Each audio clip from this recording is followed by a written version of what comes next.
Hi மக்களே, இன்றைக்கி நம்ம சேனலில் வந்து பார்த்திங்கன்னா ஃப்ரெஷ்ஷான ரோஸ் மில்க் எப்படி செய்யுதுன்னு சொல்லி தர போகிறோம். வாங்க பார்க்கலாம். அதுக்கு தேவையான பொருட்கள் ஃபஸ்ட்டு ஒரு மிக்ஸி ஜாரில் வந்து பார்த்திங்கன்னா நம்ம வந்து ஒரு 1/2 லிட்டர் வந்து பால் எடுத்துக்கிறோம். இது வந்து பார்த்திங்கன்னா full cream milk, orange packet அந்த மாதிரி வரும். நீங்கள் அந்த மாதிரி கேட்டு வாங்கிக்கலாம்.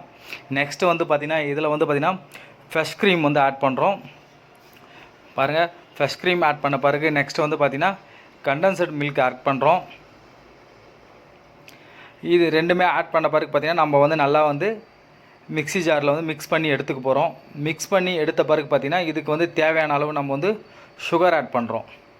நம்ம கண்டென்சட் மில்க்லாம் ஆட் பண்ணுறதால நீங்கள் சுகர் வந்து உங்களுக்கு எவ்வளோ லிமிட்டாக தேவையோ அந்த லிமிட் வந்து ஆட் பண்ணிக்கலாம். பாருங்கள், நம்ம வந்து மிக்ஸி ஜாரில் நல்லா மிக்ஸ் பண்ணி எடுத்தாச்சு.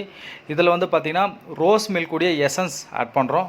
சும்மா ஒரு 2 or 3 டாப்ஸ் ஆட் பண்ணால் போதும். ஆட் பண்ணி மறுபடியும் நீங்கள் மிக்ஸ் பண்ணிங்கன்னா அந்த ரோஸ் மில்க்குடைய எசன்ஸ் எல்லாமே மிக்ஸ் ஆகி வந்துடும். பாருங்கள், ரோஸ் மில்க் ரெடி ஆகிடுச்சு. ஐஸ் க்யூப் வந்து வேணுன்றவங்க நீங்கள் அதில் டேரெக்டாக ஆட் பண்ணிக்கலாம். இல்லைனா நீங்கள் வந்து தேவைப்படுறவங்க வந்து தனியாக ஆட் பண்ணிக்கலாம். பாருங்கள், நம்ம வந்து 2 ஐஸ் க்யூப் ஆட் பண்ணியிருக்கோம்.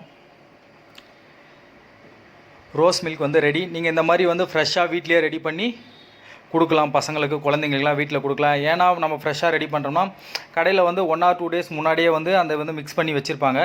நம்ம வீட்டில் வந்து எப்போ தேவையோ அந்த டைமில் வந்து பார்த்திங்கன்னா நம்ம வந்து ஃப்ரெஷ்ஷாக வந்து ரெடி பண்ணிக்கலாம். வீட்டில் நீங்களும் ட்ரை பண்ணி பாருங்கள்.